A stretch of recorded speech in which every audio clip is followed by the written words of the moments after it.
धर्म स्नेही बंधुओं, संसार का हर द्रव्य स्वतंत्र है। जीव स्वतंत्र है, पुद्गल स्वतंत्र है, धर्म अधर्म आकाश और काल द्रव्य सभी स्वतंत्र है। बोलिए हाँ या ना। आप मेरे कहने से हाँ बोल रहे हैं, अभी आपको यही नहीं पता वो स्वतंत्र कैसे हैं। अच्छा बताओ, आप स्वतंत्र हैं कि नहीं?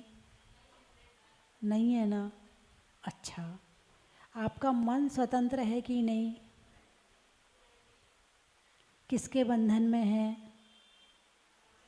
कर्मों के बंधन में है। किसके बंधन में है? कर्मों के बंधन में है। कर्मों को किसने बांधा? अपने आप आके बंध गए या हमने बुलाकर बांधा? बुलाकर बांधा। यानी कि हमने बांधा है 6 द्रव्य में से 2 द्रव्य ऐसे हैं जो विभाव में जाते हैं, स्वभाव अपना छोड़ देते हैं और विभाव में चले जाते हैं। एक जीव और एक पुद्गल। और यदि जीव स्वभाव में आ जाए तो सब छूट गया। भाई, आप मन से सोच रहे हो किसी के लिए, आप मुंह से बोलोगे तो दंड मिलेगा, लड़ाई होगी, कलेश होगा।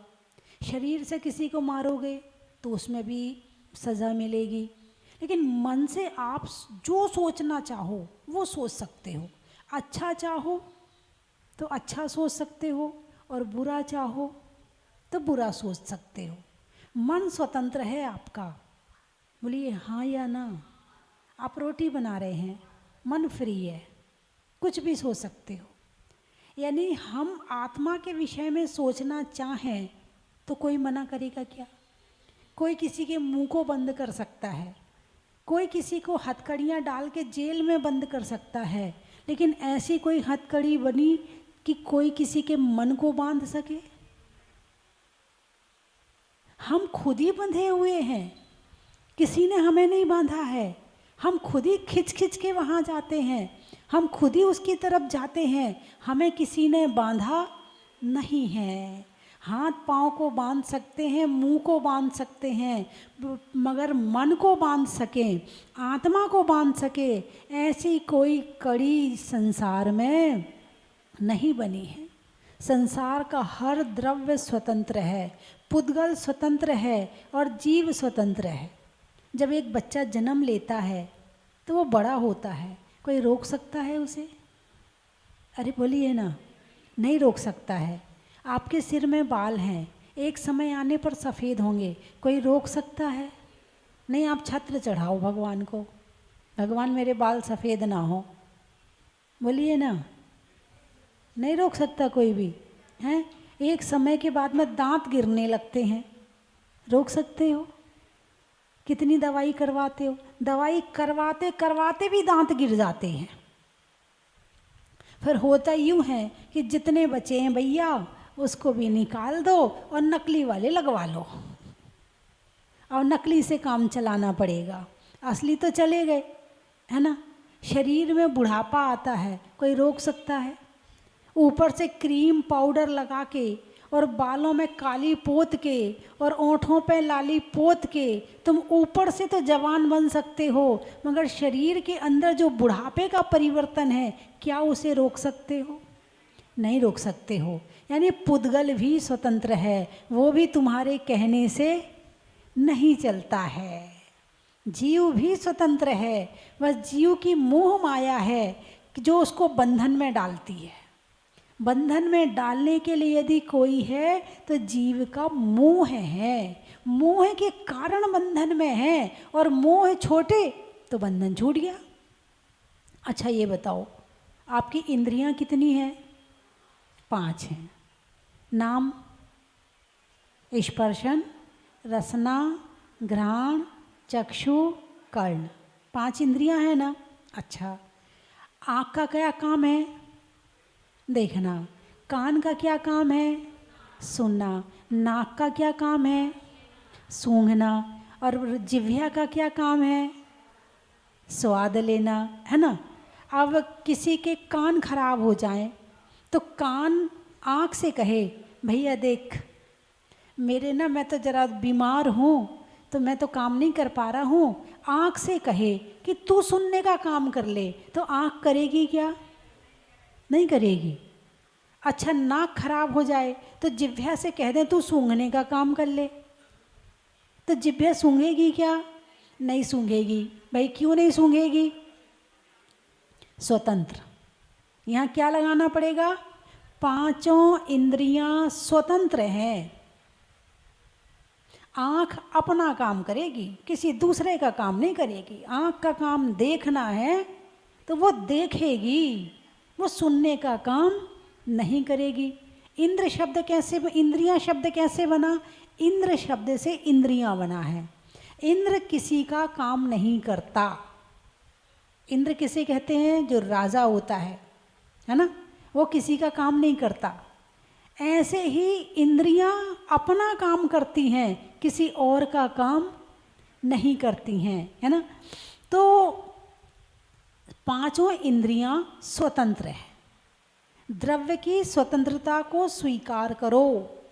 द्रव्य की जो स्वतंत्रता है उसकी सत्ता को स्वीकार करो।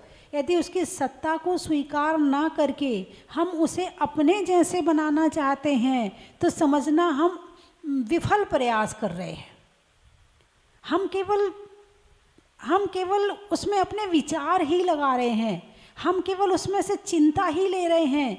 काम करो, प्रयास करो, पुरुषार्थ करो। और ये भी आपको पता है कई बार जब काम नहीं होता है तो आप क्या कहते हो? ये काम जिस समय होना है उसी समय होगा।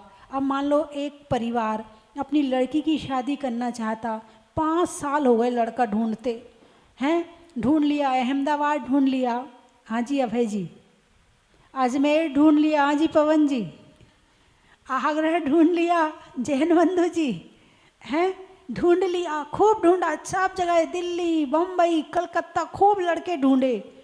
और फिर अंत में आके गली के पीछे जो मकान था शादी वहाँ हुई। ऐसा कई बार होता है कि नहीं होता है? होता है ना। लड़का कहाँ बैठा था? बगल में बैठा था। ढूंढ कहाँ रहे थे? दुनिया में ढूंढ रहे थे। फिर आप क्या कहोगे? अरे जो काम जिस समय जहाँ होना है वही होगा। कब कहा? जब पूरी टेंशन ले ली, पूरा प्रयास कर लिया, पूरे दुखी हो लिए, तब नहीं। प्रयास तो करना पड़ेगा। आप ये सोचो प्रयास ना करना पड़े, पुरुषार्थ ना करना पड़े और काम हो जाए तो होने वाला नहीं है। पुरुष को पुरुषार्थ करना ही पड़ेगा। बिना पुरुषार्थ के ये जो कर्म भूमि है, कौन सी भूमि है? कर्म भूमि है। कर्म तो करना ही पड़ेंगे। बिना कर्म के तो कुछ भी मिलने वाला, थोड़ा सा बेस बढ़ा दे, बिना कर्म के तो कुछ भी मिलने वाला है ही नहीं है। जो कुछ मिलेगा पुरुषार्थ से मिलेगा, जो कुछ मिलेगा प्रयास से मिलेगा, जो कुछ मिलेगा मेहनत से मिलेगा। लेकिन हमारा काम पुरुषार्थ करना है, फल मिलना हमारे हाथ में नहीं है ना। अब जैसे हम कोई भी काम करते हैं तो हमें लगता है हमने किया है। क्या लगता है हमें? अरे बोलिए ना। मकान बनाया, किसने बनाया? हमने बनाया। और किसने बनाया? हाँ, इतना पैसा खर्च किया है तब कहीं जाके तो हमने मकान बनाया है। ऐसे कहीं मकान बनता है क्या? हमने बनाया है मकान। अच्छा ये बताओ, बिना ईंट, बिना सीमेंट, बिना रेत के मकान बन सकता है क्या? नहीं बन सकता। तो मकान किसने बनाया? सीमेंट ने, रेत ने, और अभी उसका नाम बाद में आएगा। सबसे पहले मकान बनाने के लिए क्या चाहिए? सबसे पहले मकान बनाने के लिए क्या चाहिए? रेत, सीमेंट, गिट्टी, हैं, ईंट, पत्थर, बजरी, है ना, और पानी। हाँ, पानी ना हो तो भी काम नहीं होगा। आगे आ जाएं। आगे आ जाए। यदि पानी ना हो तो भी काम नहीं होगा। पानी भी कितना जरूरी है, बहुत जरूरी है पानी भी, है ना। तो इन सब ने मकान बनाया। लेकिन यदि इंजीनियर अच्छा नक्शा ना बनाए, आर्किटेक्ट अच्छा नक्शा ना बनाए, तो क्या मकान बन सकता है? नहीं बन सकता है। यदि उसमें बेलदार कारीगर ना हो तो क्या मकान बन सकता है? नहीं बन सकता है। तो मकान किसने बनाया? अब बताइए मुझे। मैंने बनाया? किसने बनाया? मैंने बनाया। बस इसी मैं को हटाना है। किसको हटाना है? इसी मैं को हटाना है। मैंने नहीं बनाया, हम सब ने मिलकर के बनाया है। मैंने पैसा लगाया है, कारीगर ने अपना दिमाग लगाया, आर्किटेक्ट ने अपनी कलम और कागज़ लगाई और दिमाग लगाया, और जो मज़दूर थे उनने अपना उठाने रखने में काम किया, जोड़ने। अच्छा, ईंट में ईंट की दीवार खड़ी कर दी, लेकिन उसमें यदि सीमेंट और बजरी ना लगाई जाए तो बनेगा क्या? चिपकाने के लिए कुछ तो चाहिए ना। तो उनने तो लगा दिया, बाकी काम किसने किया? हवा ने भी किया। सुखाने का काम किसने किया? हवा ने किया। धूप ने किया। फिर उसको आपने पानी डाल के उसकी तराई करी, तो पक्का करने का काम फिर उसने किया। समझ में आया कि नहीं आया? यानी हवा, धूप, मिट्टी, गिट्टी, सबने मिलकर के मकान बनाया। उसमें सूरज का भी काम है, उसमें हवा का भी काम है, उसमें अग्नि का भी काम है, उसमें पानी का भी काम है, उसमें सबका काम है। उसमें सबका काम है। और हम कहते हैं, अरे बोलिए ना, मैंने बनाया। क्या कहते हैं? मैंने बनाया। मैंने नहीं बनाया, हम सब ने मिलके बनाया। अब महिलाएं सब्जी बनाती हैं। क्या बनाती हैं? सब्जी बनाती हैं। अच्छा, और जिस दिन सब्जी अच्छी बने तो कई बार भाई लोग होते, अच्छा बिटिया आज तूने सब्जी बनाई क्या?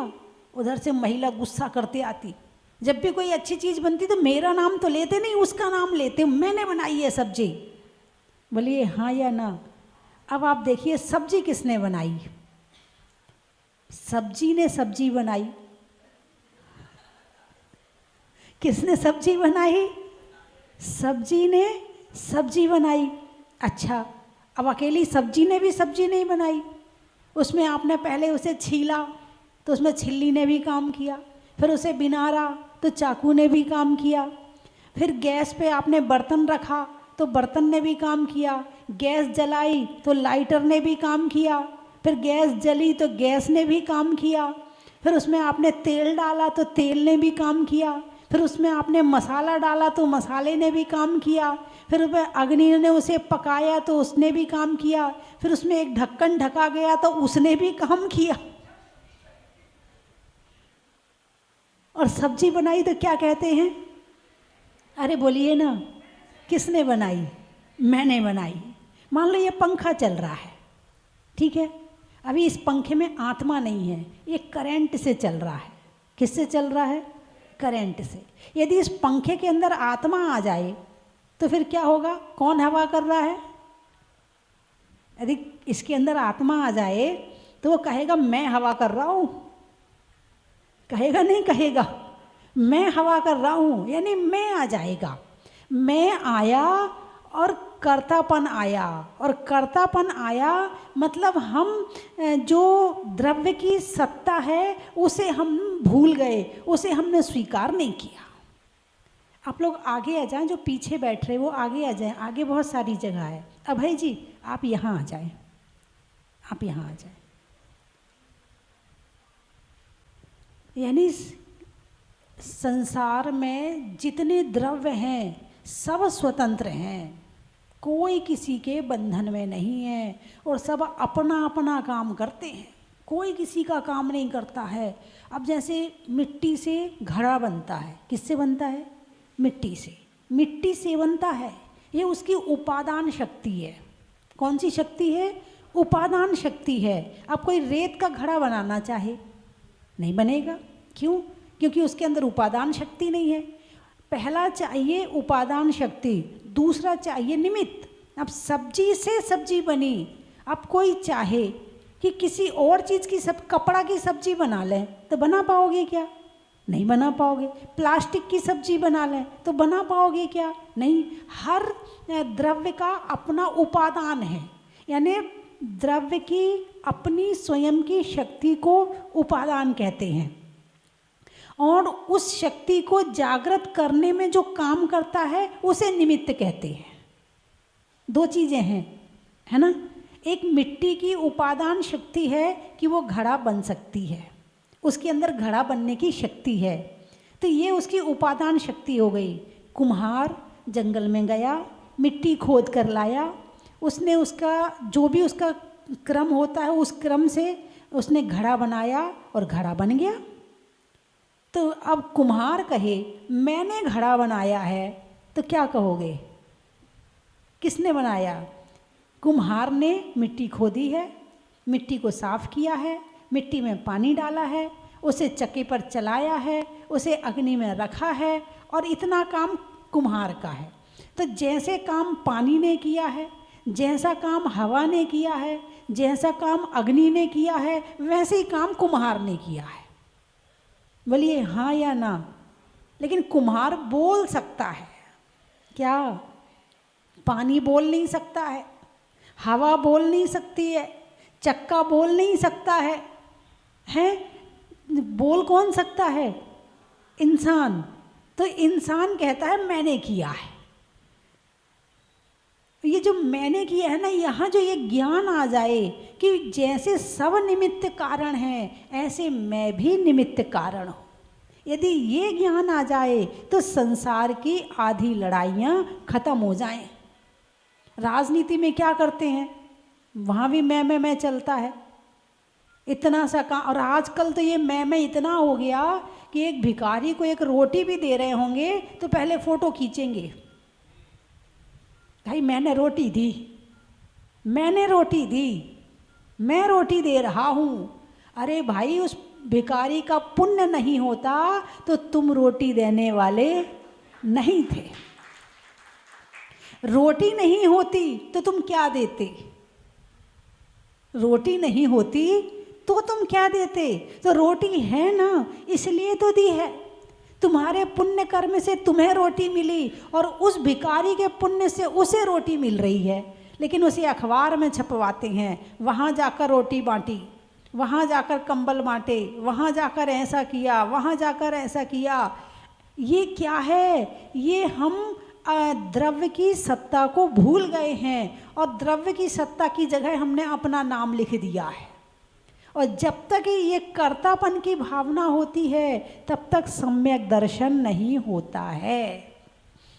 जब द्रव्य की स्वतंत्र सत्ता का ज्ञान हो जाता है कि जीव अलग है और शरीर पुद्गल अलग है, संसार की समस्त वस्तुएं अलग हैं, मैं निमित्त मात्र हूँ, जब ऐसा ज्ञान हो जाता है तो फिर सम्यक दर्शन की प्राप्ति के जो कारण हैं, उपाय हैं, वो शुरू हो जाते हैं।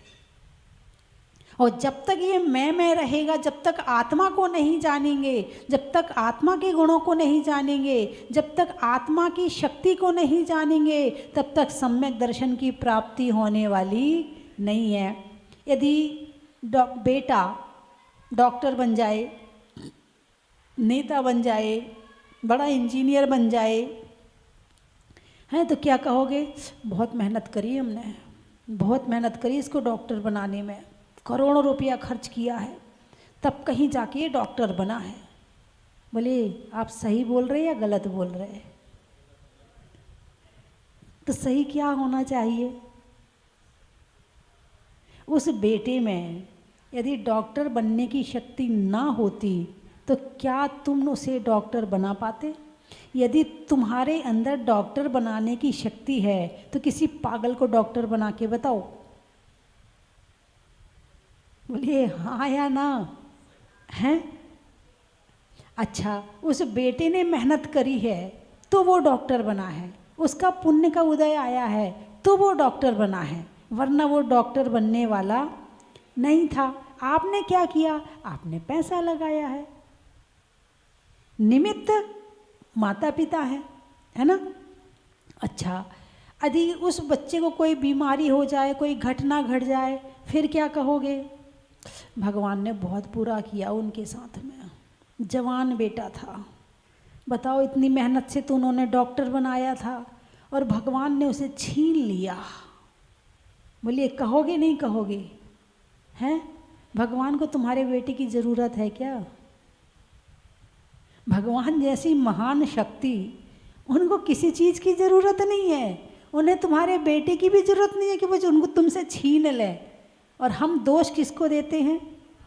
अच्छा हो तो मैंने किया है, करते बुरा भगवान, ऐसा कहता है इंसान। है?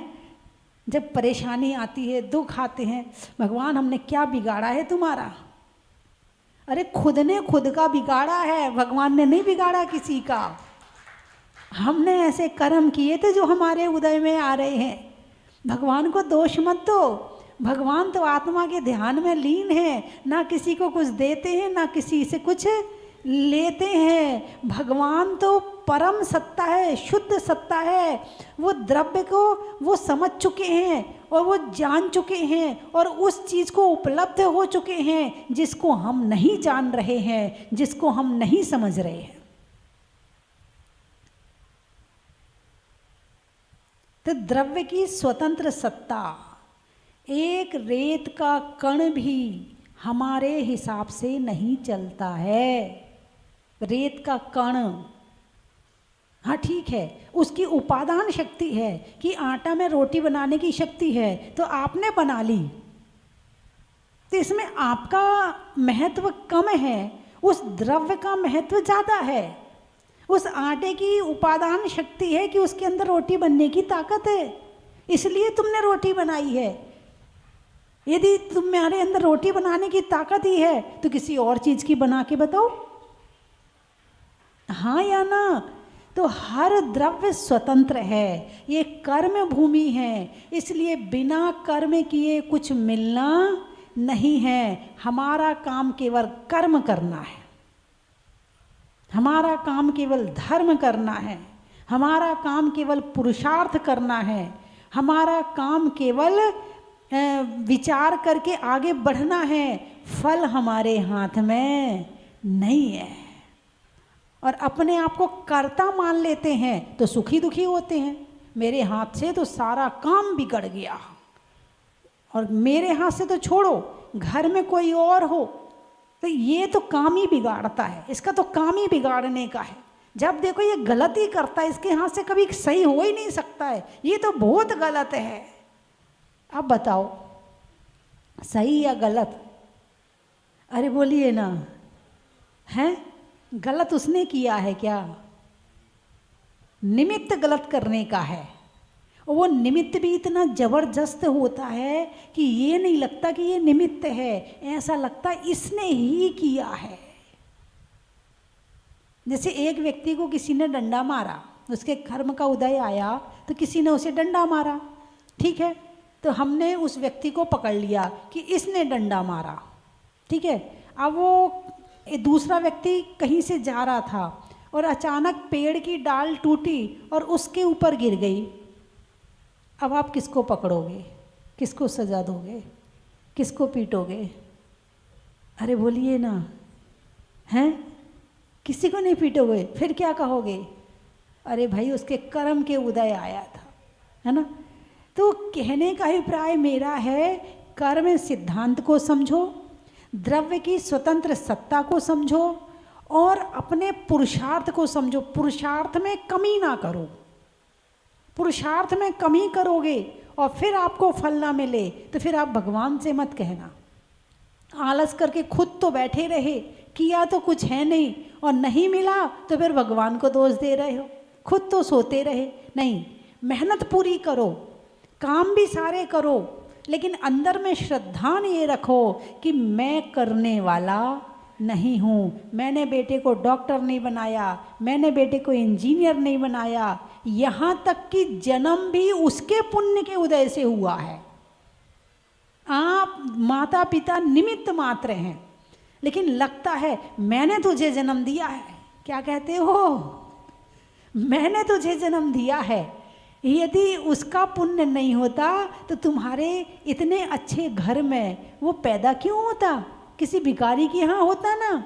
वही मैना सुंदरी वाली बात है। पिता क्या कह रहा है? बेटा मैंने तुझे जन्म दिया, पढ़ाया लिखाया, बड़ा किया, तेरी शादी भी मैं ही करूँगा। जब बता कौन सा वर चाहिए तुझे? बेटी कहती पिताजी भारतीय नारी कभी अपने वर का चयन नहीं करती है, जो आप ढूंढ दोगे बस वही मेरे भाग्य का होगा। नहीं बेटी बता। नहीं पिताजी जो मेरे भाग्य में होगा उसे आप ढूंढ दोगे।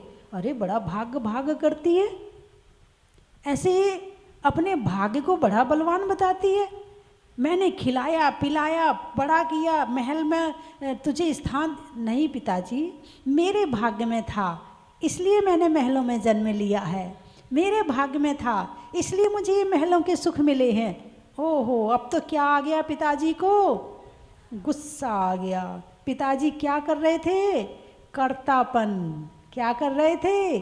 उस बेटी का कर्ता अपने आप को मान रहे थे। और यही गलती के कारण बेटी की शादी किससे कर दी? कोड़ीपति से कर दी। लेकिन मैना सुंदरी क्या कहती है?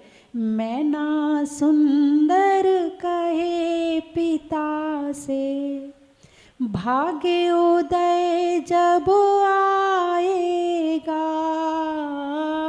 मैना सुंदर कहे पिता से, भाग्य उदय जब आएगा। कोड़ीपति जो दिया आपने, कामदेव बन जाएगा। मैना सुंदर कहे पिता से। यानी मैना सुंदरी के अंदर श्रद्धान था कि कोई किसी का कर्ता नहीं है, ये श्रद्धान था।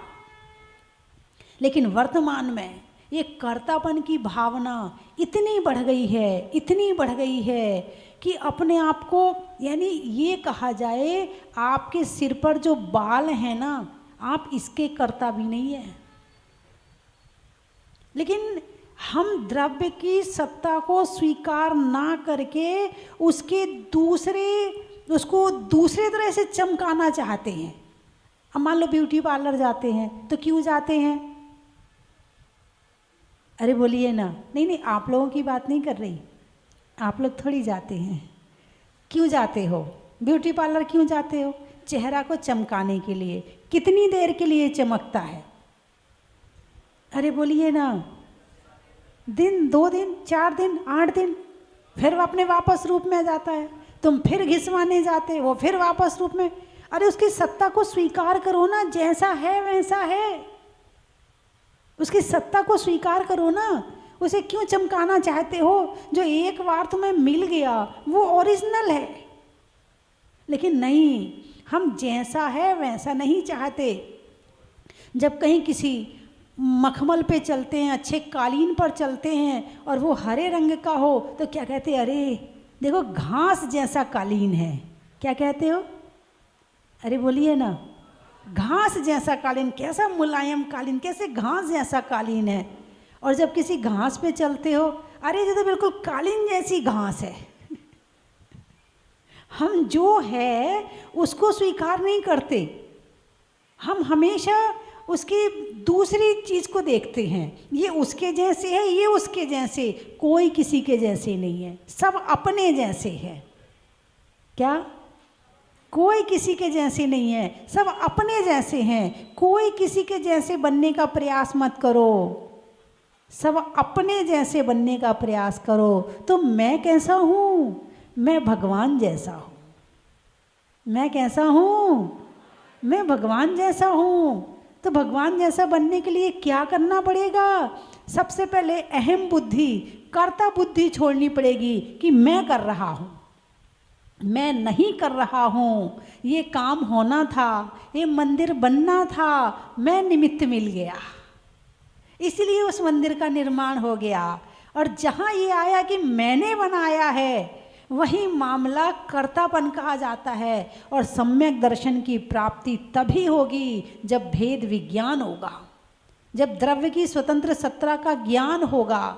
और जब तक उसका ज्ञान नहीं होगा तो भगवान का ज्ञान भी नहीं होगा। जो आत्मा को नहीं जानता वो परमात्मा को नहीं जानता, और जो परमात्मा को नहीं जानता वो अपनी आत्मा को नहीं जानता। जो आत्मा को जान लेगा वो परमात्मा को जान लेगा, और जो वास्तव में परमात्मा को जान लेगा वो अपनी आत्मा को भी जान लेगा। और जहाँ आत्मा और परमात्मा का ज्ञान हो गया वहाँ सम्यक दर्शन प्रकट हो जाता है। और जहाँ सम्यक दर्शन होता है वहाँ प्रशम भाव होता है। प्रशम यानी शांत। अब हलचल नहीं है दिमाग में, अब परेशानी नहीं है दिमाग में, अब टेंशन नहीं है दिमाग में। क्यों? पता चल गया मैं करता नहीं हूँ। जब मैं करता हूँ ही नहीं तो ठीक है, प्रयास किया, पुरुषार्थ किया, सफलता मेरे हाथ में नहीं है, मिल जाए तो ठीक है और ना मिले तो ठीक है। जब ऐसे प्रशम भाव आते हैं तो संसार की आधी लड़ाइयाँ शांत हो जाती हैं। और लड़ाइयाँ वही करता है जिसको ज्ञान नहीं होता है, लड़ाई वही करता है, झगड़ा वही करता है। धर्मात्मा तो कहता भाई ठीक है, करवा ले तो ठीक, और नहीं करवा ले तो मैं अपने भाव खराब नहीं करूँगा, मैं अपना मन परेशान नहीं करूँगा, मैं कर्म बंध नहीं करूँगा। धर्म होता है कर्म छुड़ाने के लिए, वो धर्म में ही कर्म बंध होने लगे तो फिर धर्म कहाँ रहा? अरे बोलिए ना, हैं? धर्म होता है कर्मों को छुड़ाने के लिए, वो धर्म में ही राजनीति आ जाए, धर्म में ही कर्म बंद होने लगे तो फिर वो धर्म नहीं रहा, फिर तो वास्तविक धर्म चला गया। लेकिन हाँ, कभी कभी धर्म की रक्षा के लिए राजनीति भी करनी पड़ती है। देश की रक्षा पहले है, धर्म की रक्षा बाद में है। यदि देश रक्षित रहेगा, सुरक्षित रहेगा तो धर्म की सुरक्षा अपने आप हो जाएगी, और देश ही सुरक्षित नहीं रहेगा तो धर्म भी सुरक्षित नहीं रहेगा। इसलिए देश की रक्षा करने के लिए युद्ध भी करना पड़ता है। ये नहीं कह रहे हैं कि मैंने क्या कहा, पुरुषार्थ करो, कर्तापन का भाव छोड़ दो, है तो देश की रक्षा के लिए युद्ध भी करने पड़ते। जो अपने राजा हुए हैं पहले, क्या ये उन्होंने युद्ध नहीं किया? भरत चक्रवर्ती ने क्या युद्ध नहीं किया?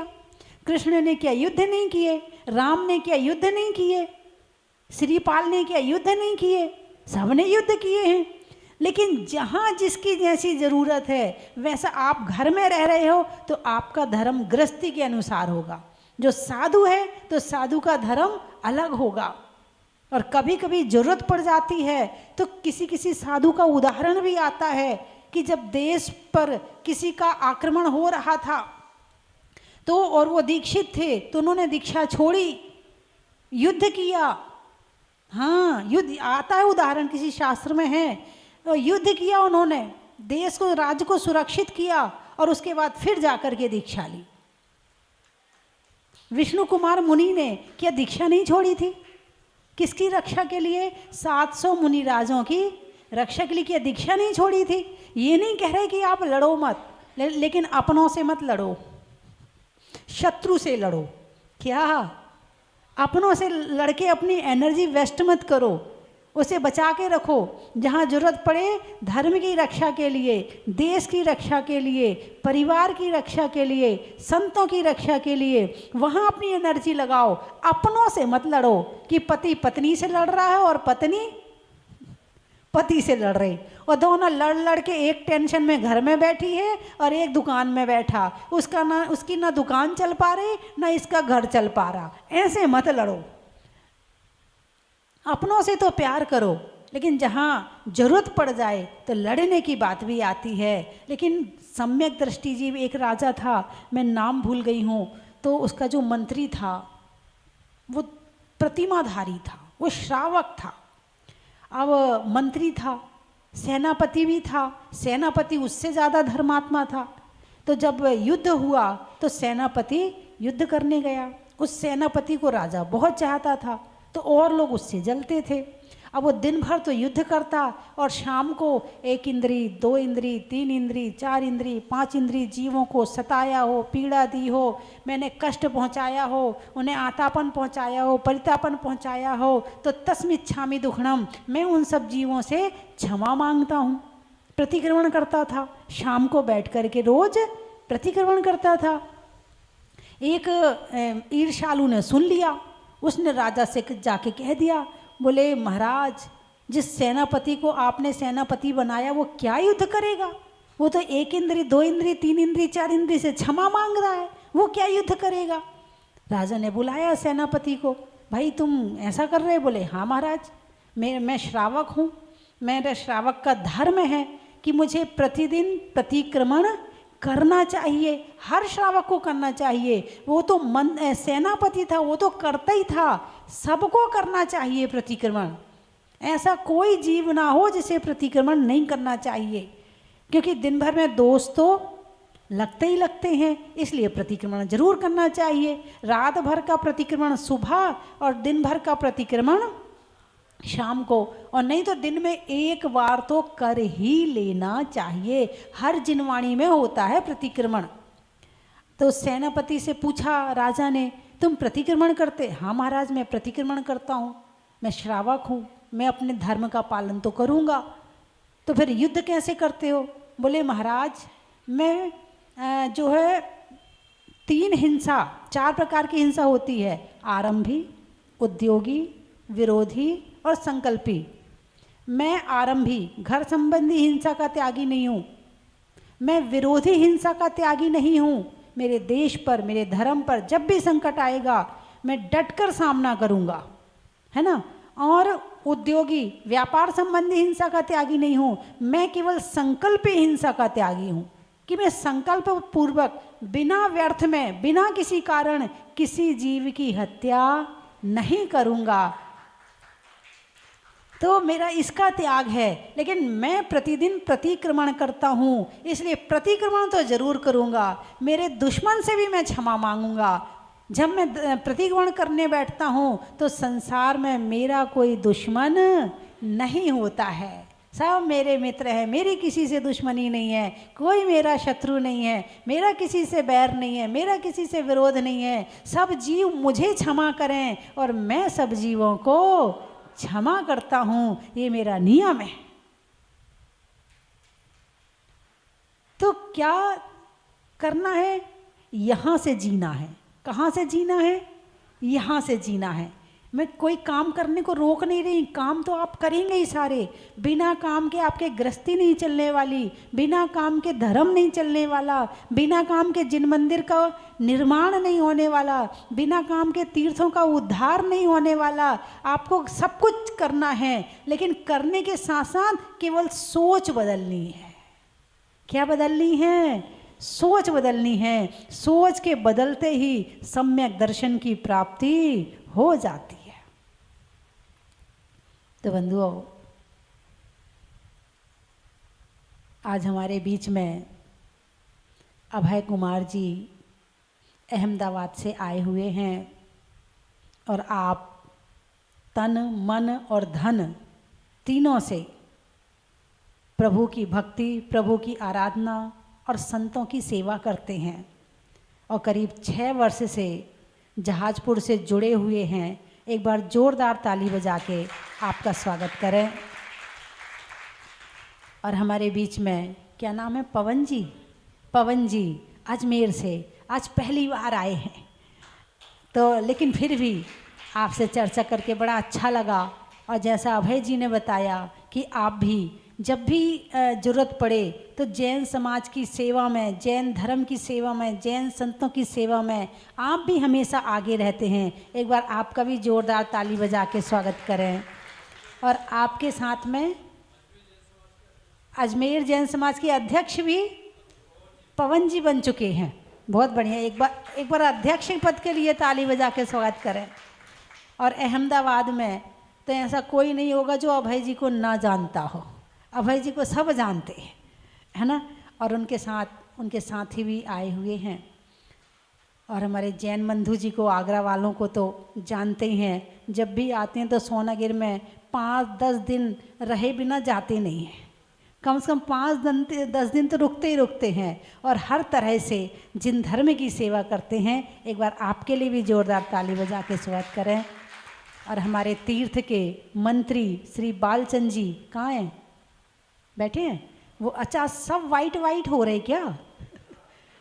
बहुत बढ़िया, आज सारे वाइट होकर आए हैं। तो एक बार आपका भी बहुत तन मन धन से और पूरी बारीकी के साथ कि क्षेत्र का कहीं नुकसान ना हो जाए, इन भावनाओं के साथ में सेवा करते हैं। और हर दूसरे दिन सोनागिर आते हैं ग्वालियर से। और ग्वालियर भी जाते हैं ना तो घर के लिए नहीं जाते हैं, सोनागिर का सामान खरीदना है इसलिए ग्वालियर जाते हैं। ग्वालियर घर नहीं जाते हैं, जाते तो घर ही हैं लेकिन काम सोनागिर का होता है ना। तो बंधुओं, ऐसे ऐसे समाज सेवी जब तक हमारे बीच में रहेंगे तब तक हमारे जैन धर्म को आगे बढ़ने से कोई नहीं रोक सकता है। और हमारे अजित जी सिवनी से आए हैं, आप भी जैन समाज में अग्रणी हैं और आप भी जैन समाज की खूब सेवा करते। एक बार आपके लिए भी जोरदार ताली बजा के स्वागत करें। और आज हम पवन जी और अभय जी का एक भजन सुनेंगे। मैं तो सोच भी नहीं सकती थी ये भजन भी गाते होंगे, लेकिन बड़ा अच्छा लगा कि ऐसे लोग भी भजन गा सकते हैं तो और अच्छी प्रभावना होगी। तो आज हम पहले मैं 3 चीज़ें महत्व सुना दूं, उसके बाद फिर हम पवन जी और अभय जी का भजन सुनेंगे। स्वभाव में नर्म का, भोजन में गर्म का और जीवन में धर्म का बड़ा ही महत्व है। हिंदी में मात्रा का, स्कूल में छात्रा का और आपकी सोनागिर की यात्रा का बड़ा ही महत्व है। थोड़ा माइक बढ़ाओ, भीलवाड़ा वाले भी आ गए हैं। जहाजपुर से खूब जुड़े हुए हैं हमारे भाई का क्या नाम है? सुंदर जी कोठारी, हमेशा आगे रहते हर काम में, जहाजपुर के हर काम में आगे रहते हैं। गाने में सुर का, नृत्य में नूपुर का और आपके जाने में जहाजपुर का बड़ा ही महत्व है। और अभय जी भी बता रहे थे, बोले हर महीने 2 महीने में हम लोग जहाजपुर हो ही आते हैं, है ना। चलिए, और कहाँ से? अहमदाबाद, खेत में खाद का, भोजन में सलाद का और आने वालों में अहमदाबाद का बड़ा ही महत्व है। जंगल में शेर का, फलों में बेर का और आने वालों में अजमेर का बड़ा ही महत्व है। महिलाओं में कड़ा का, भोजन में बड़ा का और आने वालों में भीलवाड़ा का बड़ा ही महत्व है। अच्छा, सिरसागंज, अच्छा सिरसागंज वाले बैठे हैं। हाँ हाँ, मैं गई हूँ, चतुर्मास हुआ है। नहीं होने में रंज का, पंजाब में पंज का और आने वालों में सिरसागंज का बड़ा ही महत्व है। रहली पटना, अच्छा, अनाज में चना का, नहीं घटने में घटना का और आने वालों में रहली पटना का बड़ा ही महत्व है। जोर से बोलो। कोतमा, अच्छा, पैसों में जमा का, पैसों में जमा का, सतियों में मनोरमा का और आने वालों में कोतमा का बड़ा ही महत्व है। शिरडी, सिवनी, अच्छा, पीने में पानी का, रिश्तों में नानी का और आने वालों में सिवनी का बड़ा ही महत्व है। वृक्षों में बड़ का, बड़ की जड़ का और आने वालों में टीकमगढ़ का बड़ा ही महत्व है। दिल्ली, त्रियंचों में बिल्ली का, डंडा में गिल्ली का और आने वालों में दिल्ली का बड़ा ही महत्व है। जबलपुर, बुढ़ार, अच्छा, पानी की धार का, शास्त्रों में समय सार का और आने वालों में बुढ़ार का बड़ा ही महत्व है। जबलपुर, रिश्तों में ससुर का, देवों में असुर का और आने वालों में जबलपुर का बड़ा ही महत्व है। और एक बात और, अपना अपना सुन के चले। सिरसागंज, अच्छा, श्रीफल लेने जा रहे, 2 मिनट बाद चले जाना, अभी बैठ जाओ, डिस्टर्ब हो जाता है ना। चलिए, और एक बात, एक खुशखबरी सुना दूं आपको कि ये सोनागिर सिद्ध क्षेत्र पर पर्वत पर एक सहस्त्रकूट जिनालय बन रहा है और उस जिनालय में 10 प्रतिमा विराजमान करने का सौभाग्य श्री अभय जी ने और 10 प्रतिमा विराजमान करने का सौभाग्य श्री पवन जी ने प्राप्त किया है। एक बार जोरदार ताली बजा के आपका स्वागत करें।